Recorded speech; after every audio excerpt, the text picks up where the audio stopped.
All right. Well, James, welcome. Thank you for joining us on the Pulling Focus podcast. James Hatfield from Liveswitch. I'd love to just get a little bit of background on you and your role and about the company, and we can go from there. I have a couple questions, but we'll start there. My role, that's always a funny question because it changes all the time. You know, in a fast-growing company, you wear a lot of hats, you know, and you go to where you're needed. But Liveswitch is actually a 14-year-old company. Yeah. And when we joined and took over the company, the founders are still there. But we came in and started to reinvent the company a bit. So I have a journey the last couple of years of where we started to where we're going in live video and web real-time communication. Yeah, and if I remember correctly, the company started in Canada. That's correct. Is that right? Yeah, that's correct. Two brothers started the company with web real-time communication even before Google and others hopped on board. Since it's 14 years, they were there since inception. Sure. And the idea was one of the founders who was traveling a lot wanted to create an application where he could, on a coloring book, draw on an iPad when they were first coming out with his children when he was traveling. That was where it started. Yeah. But where it's gone has been incredible. And they've done all kinds of really neat things with web real-time communication. And we've had a blast seeing it come out. Like, you've actually experienced it, but you didn't know, oh, that was Liveswitch. I'll give you one example. It's really interesting. Sure. We did over 100 episodes with the WWE, Worldwide Wrestling. Oh, awesome. Yeah. So when COVID came, the fans couldn't come in to the arena. And the wrestlers like, I can't wrestle without a fan. It's just odd. A quiet stadium. So we filled the Tampa Thunderdome in Florida with TV screens. Yeah. And we had fans from all over the world join over 100 episodes. And the wrestlers could see the fans could see the wrestler. And we did it in live broadcast. Wow. So making cool experiences, yeah. Did you ever get any feedback from the wrestlers about what that experience was like? Because I'm sure the experience of the person viewing one of the people on the TVs versus the actual wrestlers would have been a little bit different. But was there anything that they said, hey, this was actually really cool, the experience was different from what I expected, or any feedback from them? Well, it's interesting. You would think the wrestlers, but it was the fans. Yeah. Because everyone's stuck inside. Sure. So it had them, some people were like, man, this really saved me. It gave me something to look forward to every week. So a fan sitting at home, isolated, could be part of something. So that was really the touching moments where you wouldn't have thought, wow, this was really even more for the fans than it was for but it helped for the wrestlers, but it's a whole unique experience where they're throwing people into the screens and things. It's incredible. Yeah, and so you mentioned there's been a lot of change over the 14 years. I'm sure COVID had unique kind of effects on the company. How much of that change was brought on by the pandemic, and how much of that change was just kind of a natural evolution of the company throughout the 14 years of existence? It's a natural evolution. Yeah. You kind of meet people where they're at and you pivot to the times. So that was during COVID. Well, now we're coming out of COVID, thank goodness. And what are people doing with video now? And so that's where the company's going. We've done historically a lot of boutique things for other companies. And what ended up happening is I was starting to work with the chief of police in Washington, D.C. Cool. And we are reinventing the 911 phone call. So we're disrupting that with video. Yeah. So, historically, pick up the phone, 911, what's your emergency? And everything's done with audio and a few other things for location. But nobody can see what's going on. So what we're building is in the future, when you pick up that phone and make a 911 call, you'll get a text. And you can click that link, allow the camera, and point your phone at the situation. And we can take that video. Since WebRTC has no latency, or very sub-second, where seconds matter in emergency, you can take that video feed and point it right to the police car, the fire truck, or emergency medical. And they can see, it's called situational awareness, what's going on from the citizen. They can be recorded as well. Now, all things government take a little bit of time. But what happened, there was an aha moment, is, okay, so I'm starting reaching out. So we're building this. I need to build this application for that meeting with the chief of police. So we build applications. And we took this, and I was like, okay, well, who else can use it? While we wait for everything to play out with the government. So we start calling arenas where you've got folks that their job is to keep the arena safe. And they might have had 20 years in the FBI, 20 years in the force. So I'm talking to these guys, right? And I'm like, hey, can you use this for situational awareness? For emergency response? And they're like, oh, yeah. But this one guy, AD in the Memphis arena there in Tennessee, said, James, he's like, I got a stupid question for you. I'm like, go ahead, AD, what's going on? He said, could I just text my guy across the arena so I don't have to hop in my golf cart and he can just show me like when the trash cans fall over? Oh, yeah. Yes, you can, AD. And that's the aha moment. Sure. Like, oh, I wonder who else would benefit from sending a text, clicking a link, because there's no app to download. And boom. It's right there. You're right there. So we start like, well, who else? And that's the overwhelming point. You know, because I think we've got remember the Nextel walkie-talkie? Do you remember that? Yep. I think we got it's a tool. So who else can use this tool? So let's start with calling storage companies. I don't know why we cast the net wide. Sure. And attached to storage companies are moving companies. And the movers, like, hey, I could use this instead of having to drive out to go bid a project. I could just send a text, the link to the customer. They can be on video and walk around the house and record it. For claims or for what's being moved. Or, you know, like specialty items like a grand piano or gun safes or things. And so, boom. And now I'm learning everything about the moving industry. I never knew a thing about the moving industry. But that's where we're at right now. That's exciting. So you have a great product, and you're kind of in this exciting period of time where you're just trying to find use cases, and they keep expanding. And, they can use Liveswitch, and they can use Liveswitch, and you're just sort of on the forefront of figuring that out. That's really exciting time for you all. And one of the questions I had for you was how did you join the company, and why did you join, and when? Just tell me a little bit about that process. I never expected to join this company. In fact, when I graduated, I started in fintech with a fast-growing company with an owner that I really enjoyed and learned a lot from. And we scaled that company so fast. We were Inc. 500. I burnt myself out at a young man. I was literally opening the place up 5 a.m, working evenings, like opening up offices across the country, and just, man, this is intense, you know? So I took a step back, started some other things, went even to a Fortune 500. But that owner called me one day. This has been 12 years. He's like, hey, James, I acquired this company. I want you to come and join me and help build this thing. And I okay. He's like, we'll talk to the founders and see what you think. So I talked to the founders, got to know the story, and just kind of really contemplated, because I was building technology in a clinical space. And inventing technology there. So coming over here was never expected, but here we go. You know, I've been over there a little over 2 years now, and it's been fantastic. And you mentioned the story. So one of the things that we love is telling stories through video.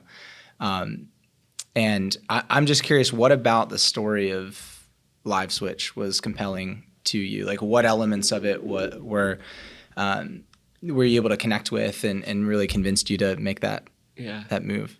Actually, when I first learned about it, I was like, I'm not sure this is what I want to do. You know, meeting people, I think, changes your perspective. Like, I think it's not just what you're building, but who you're building it with that really matters. So as I got to, you know, really meet the founders, got to understand who they were, what they're about, their own stories, and then also knowing that I was coming back for another time around with the other folks. It's like, okay, I'm joining the people, and we'll figure out the product, the technology, and what we're going to get into. But, you know, putting the right people around you can make all the difference. That's awesome. And to go a little further, out of all these different roles you've been in, what's one thing you've learned in your career that's a must-follow rule? Something that has gotten you far, or something that you've done in every role, whether that's professionally or even like a personal role, even a personal role. What would that be? And Tell me a little bit more about it. Yeah, I think the thing that folks forget about is the customer. Mm-hmm. But what's difficult is when you're inventing something, you got to start somewhere. So you build your initial, MVP, Mm-hmm. Whatever you want to call it, proof of concept. And you start to talk to that end user. And if you're not bolted down, like, I have to do it for this. Yeah. I never thought I was going to be selling this new product to moving companies. Yeah. How did we get there? Mm-hmm. We just listened. And listening to the customer, they give you the answer to the test. Mm. And you've heard the old, Henry Ford statement. If you ask people to, build, a car, or faster horses, they would have never asked for a car. Faster car, yeah. Yeah, exactly, right? So there's a little bit of that. Mm-hmm. Like I woke up at 3 a.m. one morning and sketched out, that's what happens, sketched out this idea. And the idea, you take it to these wonderful engineers, they make it real. And then you start going and listening, and you follow almost like gravity. So listening to the customer is huge. And if you're not bolted down, if you're humble, they might give you the answer to the test on where you're going to solve a pain point that they're willing to pay for. Yeah. A lot of people have a lot of great ideas and products, but they never take off because the pain isn't enough to pay for it. Mm-hmm. Mm-hmm. Yeah. And for them to keep coming back. But listen to the customer. Listen to the customer. Yeah. I think it's cool. Like a product like Liveswitch can be flexible. And so it like allows, from my understanding, for starting with something great and then allowing it to expand and allowing it to meet the different needs. And it's cool that by listening, you're able to understand those needs. You're not saying, oh, this is Liveswitch for this segment. That's right. So what advice would you give in terms of listening to a customer in an industry or business or area that's very defined, like a moving company, for example? How could you use that same advice in something that has been almost the same type of thing for a long time, if that makes sense? That makes sense. You got to meet people where they're at. So moving companies are where we start and where we'll continue to be, but we're expanding now. We have other industries that are coming in, and we have to take the same mentality of meeting people where they're at, because we can layer in artificial intelligence and do really cool things with the video. And we've done this in some boutique projects. But some of your market isn't ready for that. So you got to teach them to crawl, walk, and run. Yeah. Your forward thinkers will be like, oh, it needs this, that, and the other thing. And you're like, well, hold on. I'm solving for the layperson. Yeah. Right? So I've got to make this easy enough that if you can send a text, you can use the technology. If I start to get too out here, it won't get used. So you have to bring people along the journey as well. So listening to them also means meeting them where they are so they can use it and really, make a difference in their business. That makes sense. I'm wondering if there's been a time where you've maybe not broken that rule, but maybe was it like a hunch you had or some idea where it wasn't a success that came not from listening to a customer, but maybe from one of those like 3 a.m. moments of madness or something that was sparked sort of internally, and then you were able to validate it by listening. That's where the broken rule is at the very start, because no one's telling you the answer. Yeah. You have to start somewhere. You put your baby out there. People are going to call it ugly every time, but if you have thick skin, you're breaking your first rule, listen to the customer, because you're not listening. You're listening to yourself first. And then you slide it and listen to the customer and you get rejected. Yeah. Well, what does it need? And then you go from there. So to start, you break your rule and then you move forward. Yeah. And I think that's where, that's not always where, and the best inventions come from, but I think you got to tinker a little bit. What's that? Thomas, he found 100 ways not to create the light bulb. Yeah. He did. I think there's a lot to that. So one of the other questions I had for you was, tell me a success story about Liveswitch. You told me a little bit about the WWE, which was awesome, really exciting. I'd love to hear another story about Liveswitch and a success, and a little bit about how you all approach telling those stories to customers or connecting them to prospective customers. I'm going to tread on ground we've already laid down. Sure. But the success story is being willing to pivot while taking care of what you've done in the past. So we have historically done professional services. I mean, we're going to build your dream. You come with a big enough check and a big idea, we're going to help insert video. And we have a wonderful group of folks and engineers that make that happen every single day. You know, and then as you pivot, you got to take care of what you've already built. We're still building that. We're still accepting new ideas and building boutique, beautiful products. So being willing to take care of what you have while you press forward is really difficult, but also a success because you haven't left your legacy business as like the, that is actually what supports us going forward. The new stuff. Yeah. And in turn, the new stuff will support the old. The old stuff. Yeah. So you have to, it's tough because you're like, do I take care of this and do I keep building on this, knowing that, hey, what its growth and where it's going as a business might not be in the same direction. And that house divided can be tough, but that's part of scaling, you know, the company. Yeah, that's really interesting. And I'm sure a lot of people see that with all kinds of businesses too, like something that maybe they started with that could be seen as like either less exciting or something that's like their bread and butter and they can just nail it. And then there's the other things that are new and exciting and experiments almost. And one kind of still can power the other. And that leads to your story that you tell the customer because you have to build credibility. I find at some stage, right before someone moves forward and decides to make the purchase, there's that trust that you have to build. So having 14 years in the past telling the story also creates trust as someone puts this new technology into their business. Like, are you still going to be around? Am I going to train my team to use something and you're going to go belly up? So you have to earn that credibility, not just in the product that always works every time, but are you the people behind it? Are you going to support it? Or is it going to be vaporware? Yeah. Has that been difficult with, I mean, technology is so all over the place sometimes in terms of how long a company can last or, you know, how much a company pivots and changes. How difficult has it been to tell that story to prospective customers about your ability to last or service their needs, whatever that may be, give them confidence that the solution is the right one for longer than a couple years? When going into a new market and getting your first 30 customers, it's incredibly challenging. Because who else uses it in my industry? Nobody.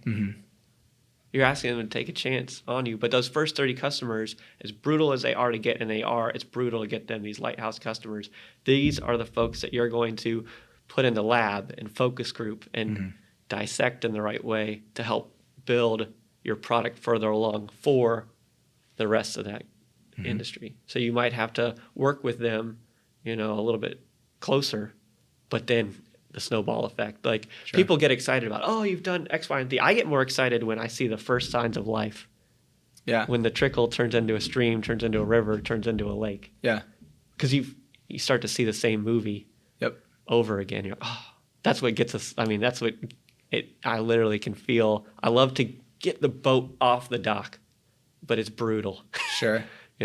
So having the guts to go in there, talk to someone who is new, tell them the story, build the trust, and then when someone gives you money, you have to decide, do you want to take it? Oh yeah, I need it. Well, are you sure? Because we always view that as like, hey, that's your marriage proposal. You got to deliver now. Getting money, that's great, but can you retain, continue to add value, and have a renewal over and over to compound the company? Sure. Now that's challenging. Sure. What you say no to is sometimes more important than what you say yes to, Yeah. Yeah, I've always heard like clients or customers, like each one is either a step in the right direction or a step in the wrong direction.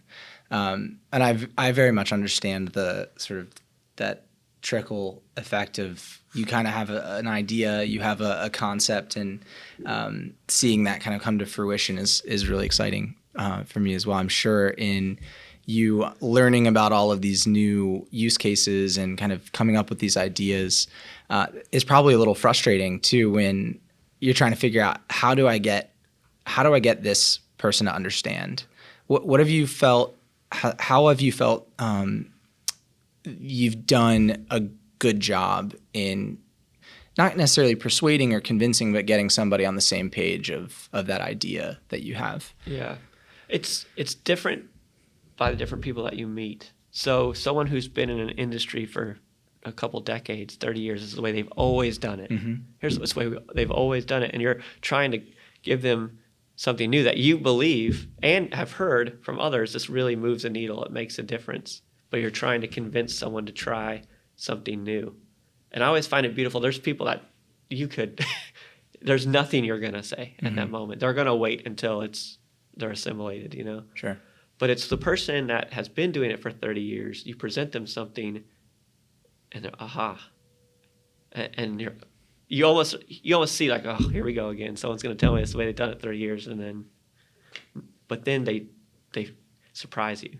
Yeah. And then they become one of your best users and your largest advocates, and they're super influential.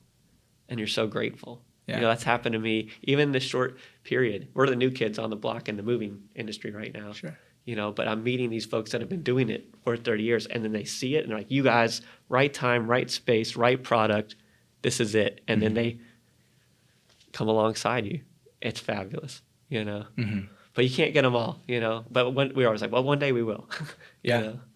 Are there any instances where you all are approached by somebody for a specific use or purpose and you all are saying no?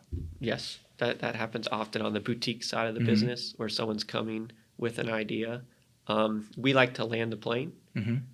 Everybody just wants to take the contract, right? But we literally have to look at someone and say, no, we can't handle that. You know, we're not at that stage. Or they're wanting it to do stuff that we know we can't deliver. That's the moment of humility where to do right by the person, you say, hey, we're probably not the best fit, you know, for you. And that'll happen more on the boutique side. Yeah. Yeah. There's a lot of themes here, interesting things for people to learn when they're trying to grow something, of listening and saying no. What other advice would you give to whether it's, you know, the sales leader trying to increase revenue for a new company or a founder or owner that's just getting started? What advice would you give besides what we've already talked about in terms of growth, telling stories, anything else that you feel like you've learned over your experience that would be helpful to share? Yeah, getting focused, getting narrow. So when we had the aha moment, like, oh, wow, I think we've got the next walkie-talkie on our hands here. Who can use this? And you're like, oh, everybody. Everybody. Yeah. That would be awesome if it worked that way, but it really doesn't. We had to go narrow. Like, we didn't choose the moving companies, but the gravity brought us towards them. I would have never put moving companies on the top of my list, frankly. But by going narrow, I'm like, oh, there's one, there's two, there's 20, there's 30, there's, you know what I mean? Sure. You're like, oh boy, getting focused, really nailing that one. And now we're ready to like, okay, here's the next, you know, and we'll do the same thing. And then we'll start to compound and scale and go global as well. I'm learning more now going globally. Like, oh, what's it like in Australia? You think, oh, well, moving's moving, but they use different terminology, different language. There's different regulatory, different laws. And the more narrow you go, you keep peeling back these layer of onions of these old industries. You're like, wow, it's a lot deeper than you might have given it credit for. So I would encourage folks to get narrow and penetrate that before they start opening up the aperture and getting into these other industries. Yeah, that makes sense. And great use of a camera term. Hey, you know, I got some staring at me, so you might as well. Sure. Awesome. So the last question I had for you, we talked a lot about how the story of Liveswitch has been, it's been an exciting and almost unexpected story at times. I would love to hear from you. Where is that story headed? What else is there in store for Liveswitch, and where is it going in the next 5 years, 10 years? What is potentially the next moving industry type of space that, you know, maybe you're looking at? Anything along those lines? Oh, yeah. Our mission is building human connection. So we know getting together like we are now is the best thing, but the next best thing to that is video, where I can see your expression. It's just different than talking to someone on the phone or sending an email or a text. this video experience, and it's just beginning. It wasn't a COVID bubble. Mm-hmm. You know, it's something that's much deeper than that. So where we are going, and you're just starting to see it even in the news this last week, as an example, Apple, I know they get touted a lot, but they're adding customer service with video right onto the website. So you can see the person that you're buying the technology from. This is what consumers are going to expect.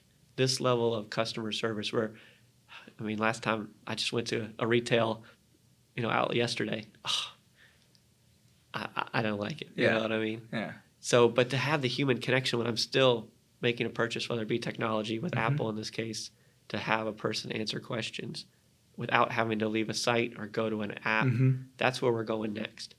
So we're going to enable any website to add this level of experience right to their website without you having to download anything. It's as simple as allowing the camera in the web browser, and there you are, connecting.